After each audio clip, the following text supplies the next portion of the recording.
سید الشہداء امام الشہداء شہزادہ رسول جگر گوشہ بطول سیدنا حضرت امام علی مقام امام حسین رضی اللہ تعالیٰ عنہ، آپ کا ذکر خیر ہی مقصود ہے۔ دعا ہے کہ اللہ کریم آپ کی سچی سچی غلامی ہمیں ہمیشہ ہمیشہ نصیب فرمائے۔ دنیا کے اندر لوگوں کے ساتھ بڑے بڑے حادثات ہوتے ہیں، ہوتے رہے، ہو رہے ہیں اور ہوتے رہیں گے۔ ان کے دکھ درد میں قوم شریک بھی ہوتی ہے، ان کے دکھ کو مناتی بھی ہے، ان کے دکھ کو یاد کر کے آنسو بہاتی بھی ہے۔ بعض لوگوں کا دکھ درد ایسا ہوتا ہے کہ اس میں باقاعدہ حکومتی سطح پر اعلان کیا جاتا ہے کہ اتنے دن پرچم سرنگوں رہے گا۔ بعض لوگوں کے ساتھ حادثہ ایسا پیش آتا ہے کہ اس دکھ اور حادثے میں صوبے بند کر دیے جاتے ہیں، ملک بند کر دیا جاتا ہے۔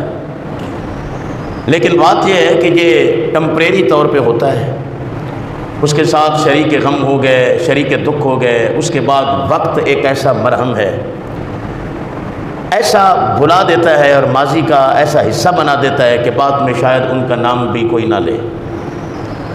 دنیا کے اندر کئی بار ایسا ہوا ہے، ہم نے خود سنا بھی ہے، خود دیکھا بھی ہے، بعد میں کوئی ان کا ذکر بھی نہیں کرتا، بعد میں کوئی ان کا نام بھی نہیں لیتا۔ لیکن دنیا داستانوں کے اندر داستان کرب و بلا ایک ایسی داستان ہے۔ سن 61 ہجری میں یہ واقعہ پیش آیا، سرکار دو عالم صلی اللہ علیہ وسلم کے وصال کے تقریباً جو سمجھ لیں کہ شاید 30 سال بعد یہ معاملہ پیش آیا کربلا میں۔ اس وقت سے لے کر آج تک اور آج سے لے کر قیامت تک دنیا اس داستان کربلا کو نہ بھولی ہے نہ بھولے گی۔ جب بھی ماہ محرم الحرام شریف کا چاند طلوع ہوتا ہے تو طبیعت کے اندر وہی کرب و بلا کا جو معاملہ ہے وہ ہر مومن مسلمان کی طبیعت کے اندر وہ اداسی، وہ پریشانی، وہ دکھ خود بخود طبیعت کے اندر آنا شروع ہو جاتا ہے۔ یہ ایک ایسا معاملہ ہے سید الشہداء کے ساتھ جو ہوا۔ اب دیکھیں نا، راہ جاتے بندے کے ساتھ ایک معاملہ پیش آ جائے وہ ایک الگ بات ہے، دکھ وہ بھی ہے، مگر ایک وہ شخص ہے کہ جس کو بڑی چاہتوں کے ساتھ، بڑی محبتوں کے ساتھ خود طلب کیا جائے، خود بلایا جائے، اور ایک بار نہیں، حضرت امیر معاویہ رضی اللہ تعالیٰ عنہ کے زمانے سے ہی کوفہ والے آپ کو طلب کر رہے تھے کہ آپ ہمارے پاس آئیں، ہم آپ کے ہاتھ پر بیعت کرتے ہیں، آپ اولاد رسول ہیں، سیدنا حضرت علی رضی اللہ تعالیٰ عنہ کے آپ صاحبزادے ہیں، مگر آپ نہیں گئے۔ جب آپ کا وصال ہو گیا، حضرت امیر معاویہ رضی اللہ تعالیٰ عنہ کا یزید تخت نشین ہو گیا سن 61 ہجری میں، اس وقت پھر دوبارہ کوفہ والوں نے آپ کو خط و کتابت کے ذریعے بلانا شروع کیا۔ 100 سے زیادہ خطوط لکھے گئے اور کوفہ کے بڑے معتبر لوگوں نے لکھے۔ اس پر آپ نے صحابہ کرام کے ساتھ مشاورت کی، صحابہ نے آپ کو بہت منع کیا، آپ کے بھائی حضرت محمد بن حنفیہ نے آپ کو منع کیا۔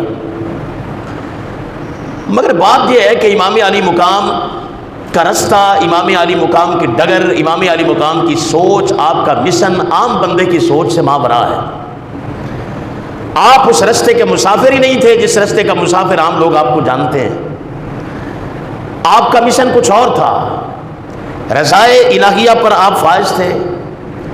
ہم کہہ دیتے ہیں کہ یا اللہ تیری رضا پر راضی ہیں، مگر ہم راضی نہیں ہوتے۔ تھوڑا سا معاملہ اگر اس طرف آ جائے تو ہماری بس ہو جاتی، مگر آپ اس رستے کے مسافر تھے۔ حضرت عبداللہ ابن عمر نے آپ کو رو رو کے منع کیا، حضرت عبداللہ ابن عباس نے آپ کو منع کیا، مگر آپ جب مکہ مکرمہ سے روانہ ہونے لگے تو حضرت عبداللہ ابن عمر آپ کو گلے لگا کے بڑے روئے۔ کہا کہ اگر ماضی کو دیکھا جائے تو کوفہ والوں کی وفاداریاں ان کے اندر نہیں ہیں۔ آپ کے بھائی حضرت امام حسن کے ساتھ کوفہ والوں نے کیا کر دیا، آپ کے والد محترم سیدنا حضرت علی المرتضیٰ رضی اللہ تعالیٰ عنہ کے ساتھ کیا کر دیا۔ اب وہ آپ کو بلا رہے ہیں تو آپ نہ جائیں۔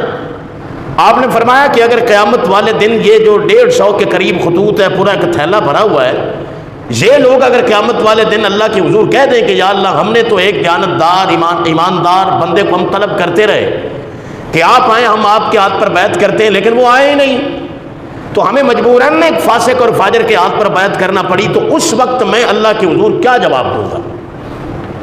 آپ کا یہ مشن تھا۔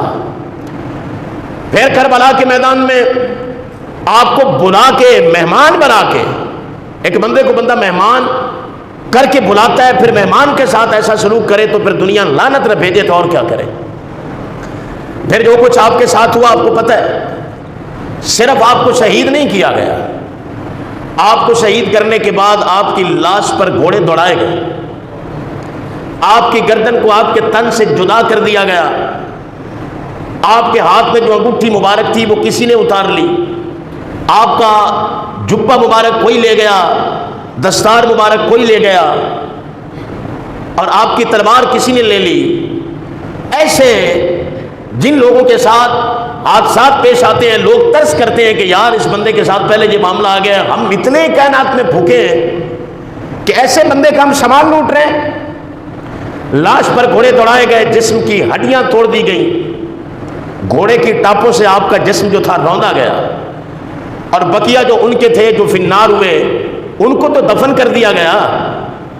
معتبر کتب تاریخ کو پڑھ کر دیکھیں، آپ کے اور آپ کے رفقا کے لاشوں کو دفن بھی نہیں کیا گیا، اس قابل بھی نہیں جانا گیا کہ فرزند زہرا ہیں، اولاد رسول ہیں، ان کی لاش کو دفن کر دیا جائے۔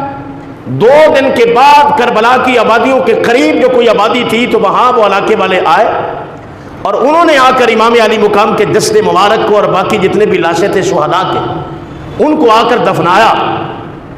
2 دن ان پر خاک اڑتی رہی کربلا کے میدان میں، اور پھر جب آپ کو شہید کر دیا گیا اس کے بعد یہ جو دنیا دار ہیں یزیدی فوجی، یہ آپ کے خیموں پر ٹوٹ پڑے، سادات کے خیموں کو آگ لگا دی، سامان خیموں کا لوٹنے لگے،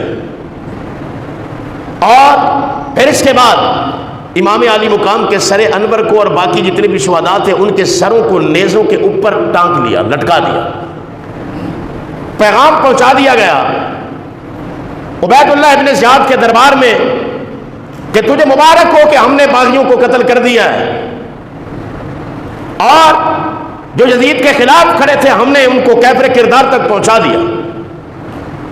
رات یہی کربلا میں ہو جائے گی، اگلے دن جتنے بھی شہداء ہیں ان کے سر تیرے دربار میں پہنچ جائیں گے، اور بیچ میں حضرت امام علی مقام پر۔ اگلے دن دربار کو آراستہ کیا گیا، سجایا گیا۔ اب سنتے جائیں آپ اور فیصلہ پھر آپ کر لیں۔ عبید اللہ ابن زیاد اگر کوئی نان مسلم ہوتا، اسلام کا دشمن ہوتا، نبی علیہ السلام کا دشمن ہوتا، کافر ہوتا، تو پھر کہہ سکتے تھے کہ یہ تو کافر بندہ ہے، اس سے توقع اور امید بھی ایسی ہے۔ مگر ایک وہ شخص ہے جو کلمہ رسول اللہ کا پڑھتا ہے، لا الہ الا اللہ محمد الرسول اللہ پڑھتا ہے، اور جب نماز پڑھتا ہے تو نماز میں درود و سلام پڑھتا ہے، اور نماز میں جب کہتا ہے اللہم صلی علی محمد وعلی آل محمد، تب غیرت اور شرم نہیں آتی کہ میں نے جن کے ساتھ یہ معاملہ کیا اب میں نماز میں کہہ رہا ہوں اللہم صلی علی محمد وعلی آل محمد، آل محمد کے ساتھ تو نے وہ کر دیا جو ایک کافر، ایک فاسق اور ایک فاجر قسم کا بندہ بھی نہیں کرتا۔ دربار کو آراستہ کیا گیا، پورے کوفے میں اعلان کر دیا گیا، باغیوں کے سر آ رہے تو جو دیکھنا چاہتا ہے وہ آ جائے دربار میں۔ عبید اللہ ابن زیاد کے دربار میں لوگ آنا شروع، صحابی رسول حضرت زید بن ارقم بھی چلے گئے، بوڑھے تھے اس وقت، آپ ضعیف ہو چکے تھے، آپ بھی جا کر بیٹھ گئے۔ امام علی مقام کا سر انور ایک تشت میں عبید اللہ ابن زیاد کے دربار میں لا کر رکھا گیا۔ عبید اللہ ابن زیاد سیدنا امام علی مقام کے ہونٹوں کے اوپر چھڑی لگا رہا ہے، جس کے ہاتھ میں سٹک تھی، چھڑی تھی اس کے ہاتھ میں، ایسے لگا رہا ہے۔ حضرت زید بن ارقم صحابی رسول تھے، بوڑھے تھے، آپ سے برداشت نہیں ہوا، آپ کھڑے ہو گئے، فرمایا امام علی مقام کا سر انور آپ کے تن سے جدا کر کے تیرے اندر کے شیطان کو بھی ٹھنڈ نہیں پہنچی کہ اب تو یہ کر رہا ہے؟ امام علی مقام کے لبوں سے چھڑی کو ہٹا، مجھے اللہ کی عزت کی قسم میں نے کملی والے کو دیکھا ہے کہ آپ ان ہونٹوں کو چوم رہے تھے، سرکار ہونٹوں کو چوم رہے تھے، اور کملی والے ساتھ میں دعا کر رہے تھے کہ یا اللہ میں حسین ابن علی سے محبت کرتا ہوں، رب العالمین تو اس سے محبت کرنا جو میرے حسین سے پیار کرے۔ فرمایا تمہیں شرم آنی چاہیے، نبی پاک صلی اللہ علیہ وسلم نے فرمایا تھا میرے جانے کے بعد میری آل بیت سے محبت کرنا، اور تم نے یہ میری اہل بیت سے پیار کیا نبی علیہ السلام کی آل سے؟ عبید اللہ ابن زیاد کہتا ہو بوڑھے اگر تیری مت نہ ماری گئی ہوتی، تو سٹیا نہ گیا ہوتا، تو بوڑھا نہ ہو گیا ہوتا، تو میں تیری گردن بھی تن سے جدا کر دیتا۔ حضرت زید بن ارقم وہاں سے اٹھ کر اس کے دربار سے چلے گئے، اور پھر اس کے بعد اگلا جو معاملہ ہے، اگلے دن دمشق میں یزید کے دربار میں یہ سارا معاملہ جانا تھا۔ قافلہ سادات کا عبید اللہ ابن زیاد کے دربار میں جب لایا گیا، سیدہ زینب سیدنا حضرت علی رضی اللہ تعالیٰ عنہ کی صاحبزادی، سیدہ حضرت فاطمہ الزہرا کی صاحبزادی حضرت زینب رضی اللہ تعالیٰ عنہا کنیزوں کے اندر تھی اور عام سا لباس پہنا ہوا تھا، پردے میں تھی۔ عبید اللہ ابن زیاد پہچان نہیں پایا، پوچھتا ہے یہ بی بی کون ہے؟ آپ خاموش رہی، آپ نے جواب نہیں دیا۔ دوبارہ اس نے پوچھا کہ یہ کون ہے؟ تو کنیزوں نے بتایا کہ یہ سیدہ کائنات کی شہزادی ہے، حضرت زینب رضی اللہ تعالیٰ عنہا۔ عبید اللہ ابن زیاد کہتا ہے دیکھو اللہ کا کتنا کرم ہے، جب بندے لعنتی ہو جائیں تو پھر دیکھو ان کے لفظ کیسے۔ کہتا ہے دیکھ اللہ کا کتنا کرم ہے، اللہ پاک نے ہمیں سرخرو کیا اور تمہیں رسوا کیا، اور باغی اپنے کیفر کردار تک پہنچ گئے جنہوں حکومت کے خلاف کھڑے ہوئے۔ سیدہ زینب اس وقت بولی اور دربار میں کیا کہا، فرمایا بات سن، یہ تیری بات ہے کہ اللہ پاک نے ہمیں رسوا کیا؟ جہاں تک میں جانتی ہوں مجھے اللہ کی عزت کی قسم ہے، میرے بھائی کے مقدر میں، میرے بیٹوں کے مقدر میں، میرے بھتیجوں کے مقدر میں اللہ نے شہادت کو لکھا تھا، اور وہ خود شہادت گاہ کی طرف چلے آئے۔ اللہ نے انہیں شہید کر کے سرخرو کیا۔ شہید کا قصہ قرآن پڑھتا ہے۔ فرمایا تو کیا ہے، اور تو بتائے گا کہ اللہ تعالیٰ نے ہمیں رسوا کیا؟ فرمایا تیرا معاملہ یہ چند دن کی بات ہے، تو نے بھی دنیا چھوڑ جانا ہے جیسے ہمارے چھوڑ گئے دنیا۔ تیرا معاملہ اور میرے بھائی حضرت حسین کا معاملہ اللہ کے دربار میں پیش ہوگا، پھر پتہ چلے گا، وہاں پتہ چلے گا رسوا کون ہوا ہے اور سرخرو کون ہوا ہے۔ بہت تیش میں آ گیا عبید اللہ ابن زیاد، بکواسات کرنے لگا۔ ایک شخص بیٹھا تھا، اس نے کہا خیال کر تو مرد ہے اور وہ ایک خاتون ہے، اور تو ان کی بات پر ایسا کر رہا ہے۔ اس کے بعد اس نے کہا کہ یہ لڑکا کون ہے؟ حضرت امام زین العابدین کی طرف دیکھ کر پوچھتا ہے یہ کون ہے؟ بتایا کہ حضرت امام علی مقام کا بیٹا ہے۔ اب زمانے کا لائن کہنے لگا یہ کیسے بچ گیا؟ دیکھو اسے پتا کرو، اگر جوان ہے تو اسے قتل کر دو۔ دیکھا گیا، آپ کی بغلوں کو اٹھا کے دیکھا گیا تو کہنے کہا جوان ہے۔ اس نے کہا مکان محل کی چھت پہ لے جا کے اس کا سر قلم کر دیا جائے۔ عبید اللہ ابن زیاد کہتا ہے، تاریخ طبری پڑھ لیا، سیدہ زینب لپٹ گئی حضرت امام زین العابدین کے ساتھ۔ فرمایا کہ اتنا کافی نہیں رہا کہ ایک بھی نہیں بچا میدان کربلا میں، یہ ایک بچا ہے میرا بھتیجا جو ہمیں لے کر جائے گا مدینہ منورہ۔ فرمایا اگر تو نے اس کو بھی شہید کرنا ہے تو اس سے پہلے پھر میری گردن ہوتا۔ اس وقت عبید اللہ ابن زیاد نے چھوڑ دیا، کہنے لگا قافلے کی تیاری کرواؤ، انہیں لے کر پھر دمشق میں یزید کے دربار میں جایا جائے۔ وہاں پہلے خبر دے دی گئی کہ وہ لوگ شہید کر دیے گئے، امام علی مقام امام حسین رضی اللہ تعالیٰ، اور ان کے سر آ رہے تیرے پاس۔ یہ قافلہ سادات کا خواتین کے ساتھ، شہداء کے سروں کے ساتھ یہ سفر کر رہا ہے، دمشق کی طرف جا رہا ہے۔ راستے میں رات پڑ گئی، وہ ایک راہب کا کنیسہ تھا، وہاں رات گزارنے کے لیے انہوں نے پوچھا، دروازہ کھٹکھٹایا، کہنے لگے رات ہم یہاں بسر کرنا چاہتے ہیں۔ اس نے کہا ٹھیک ہے، مگر یہ بتاؤ کہ یہ کیا معاملہ ہے، یہ جو تم سر نیزوں پر اٹھا کے پھر رہے ہو، دنیا میں کبھی ایسا ہوتا ہے؟ یہ کیا ہے؟ انہوں نے کہا کہ یہ ان کے ساتھ ہماری جنگ تھی، یہ باغیوں کے سر ہیں جو ہم کاٹ کے لے جا رہے ہیں اپنے بادشاہ کے دربار میں۔ اس نے کہا ٹھیک ہے، تم رات جہاں گزارو، اسے بھی پتہ نہیں تھا۔ رات وہاں بسر کرنے کے لیے رک گئے۔ اس راہب نے پھر تفصیل پوچھی کہ یہ کن کے سر ہیں، یہ سر کس کا ہے؟ کہا کہ یہ حسین ابن علی محمد الرسول اللہ صلی اللہ علیہ وسلم کے نواسے حسین کا سر ہے۔ اس نے جب یہ سنا تو کہنے لگا کہ میں تمہیں اتنے پیسے درہم و دینار صبح دوں گا، یہ رات آج یہ سر تم مجھے دے دو۔ کہنے لگے ٹھیک ہے، ہمیں اس میں کیا حرج ہے۔ اس نے وہ سر حسین لے لیا، ساری رات تاریخ کی کتابیں پڑھ کے دیکھ لے، وہ روتا رہا امام علی مقام سر انور کو۔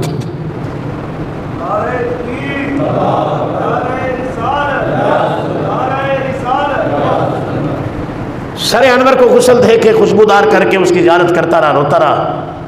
حالانکہ نان مسلم راہب ہے، ابھی کلمہ نہیں پڑھا۔ صبح جب ہوئی تو وہ کہنے لگے کہ وہ ہماری امانت ہمیں واپس کرو، اور جو تم نے ہم سے طے کیا تھا وہ بھی دو۔ اس نے وہ ان کو دولت دی، اور امام علی مقام کے سر انور کو جب آخری بوسہ دیا تو اس کی زبان پر کلمہ جاری ہو گیا، اشہد ان لا الہ الا اللہ وحدہ لا شریک لہ، پڑھ کر مسلمان ہو گیا۔ علماء فرماتے ہیں کہ اللہ تعالیٰ کا کتنا بڑا کرم ہے کہ وہ کلمہ پڑھنے والے ہیں مگر زمانے بھر کی لعنتیں مقدر میں لے گئے۔ یہ راغب تھا، ایک رات امام علی مقام کے سر انور کے ساتھ گزاری ہے۔ اللہ رب العزت کو آل نبی اولاد علی کے ساتھ یہ محبت کا انداز اتنا پسند آیا، میرے رب نے فرمایا تو میرے نبی کی آل سے محبت کرنے والا ہو اور تو جائے مرنے کے بعد جہنم میں ہو نہیں سکتا، اس سر کے ساتھ محبت کا صلہ ہے، ہم تیرے دل میں ایمان کو جاری کر رہے ہیں۔ اللہ نے ایماندار کر دیا اسے۔ یزید کے دربار میں دمشق میں پتہ لگ گیا قافلہ آ رہا ہے، اس نے اپنے دربار کھولا، اس نے عام دیا، سارے لوگوں کو وہاں جمع کیا، بلایا۔ آپ کا سر انور اور شہداء کے جب سر وہاں پہنچے اور امام علی مقام کے گھر والے اس کے دربار میں گئے، اس نے بھی یہ حرکت کی۔ یہاں مختلف روایات میں تاریخ میں ایک روایت کے اندر ہے سیدہ زینب سے مخاطب ہو کے کہتا ہے یزید کاش کہ آج وہ بدر کے مقتولین جو بدر کے اندر قتل ہوئے تھے، جنگ کرنے آئے تھے مکہ سے مسلمانوں کے ساتھ، کہتا کاش اگر آج وہ زندہ ہوتے، آج دیکھ لیتے کہ میں نے تمہارے خاندان سے کیسے ان کا بدلہ لیا ہے۔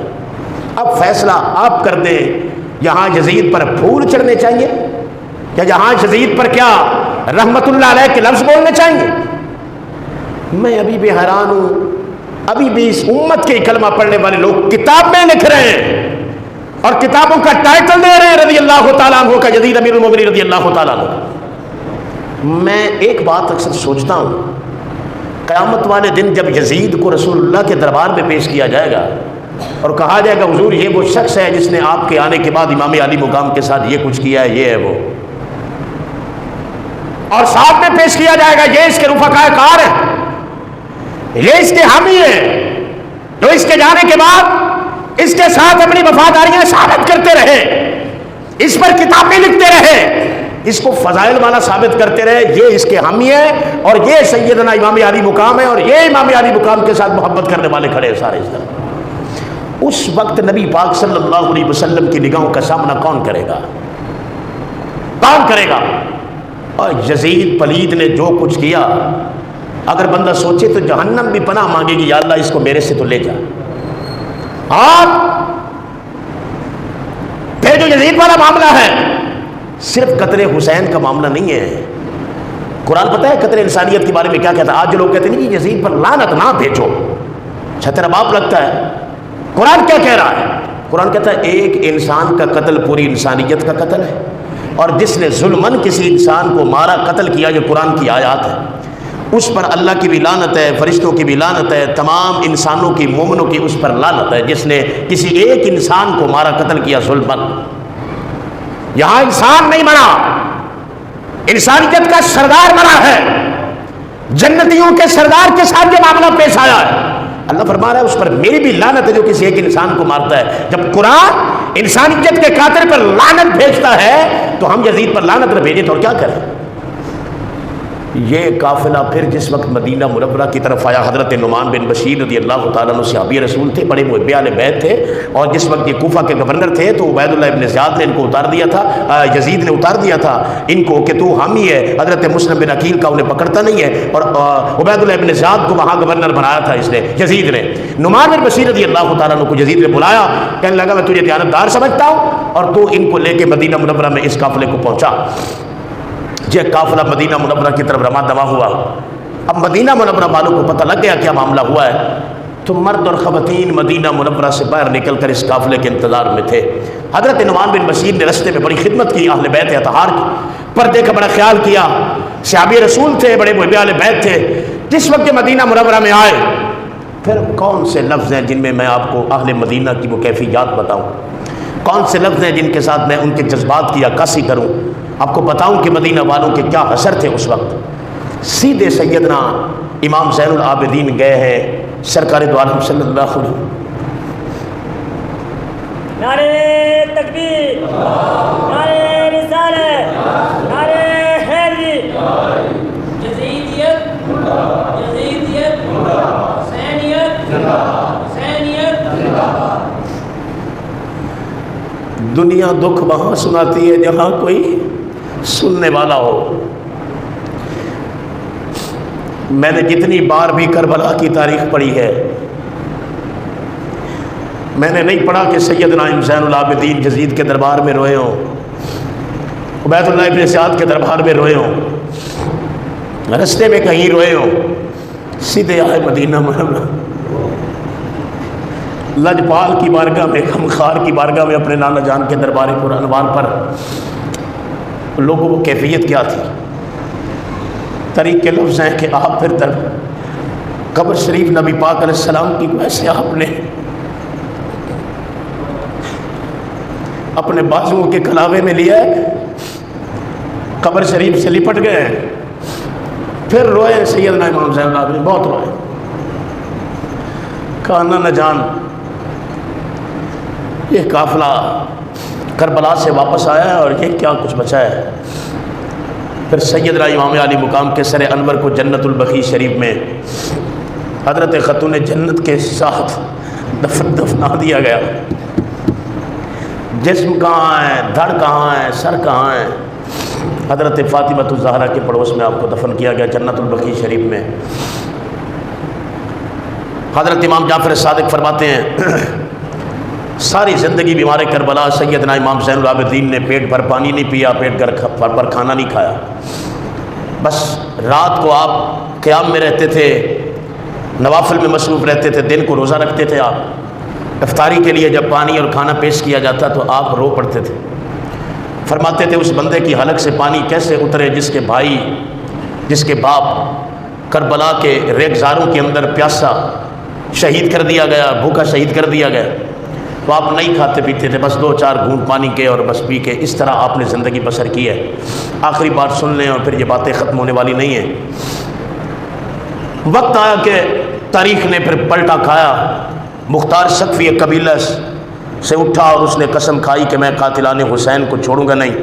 اس نے 70,000 لوگوں کو چن چن کے مارا تھا،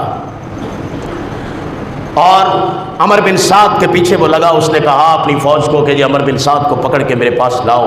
وہی کوفہ ہے اور وہی کوفے کا دربار ہے جہاں سر حسین کو پیش کیا گیا۔ اب ظاہر ہے جب بندے کے پیچھے موت ہوتی ہے تو پھر حلق خشک ہوتا ہے۔ دوڑا عمر بن سعد اپنی جان بچانے کے لیے، اس کے پیچھے مختار سقفی کے لوگ لگے ہوئے تھے۔ ویرانے کے اندر ایک خیمہ تھا، تاریخ بتاتی ہے کہ وہاں وہ پانی لینے کے لیے جب گیا، اس نے دیکھا کہ ایک نورانی شخصیت وہاں اللہ تعالیٰ کے ذکر و اذکار میں مصروف ہے۔ اس نے ہانپتے ہوئے پانی مانگا، کہتا ہے پانی چاہیے مجھے۔ آپ نے پانی بھر کے اسے ایک پیالہ دوسرا پلایا، جب تیسرا اس کا کوئی سانس بحال ہوئی، پہچان گیا، دیکھ کر بڑا حیران ہوا، کہنے لگا آپ؟ فرمایا ہاں میں۔ وہ تھے سیدنا امام زین العابدین رضی اللہ عنہ۔ سبحان اللہ۔ حیران ہو کے پوچھتا ہے ہم نے کربلا میں یہ کر دیا اور آپ یہ کر رہے ہیں میرے ساتھ؟ آپ نے فرمایا جو تو نے کیا تھا وہ تیرا معاملہ ہے، اور جو میں کر رہا ہوں یہ تربیت مصطفیٰ کا معاملہ ہے، ہمارا معاملہ تمہارے ساتھ نہیں ہے۔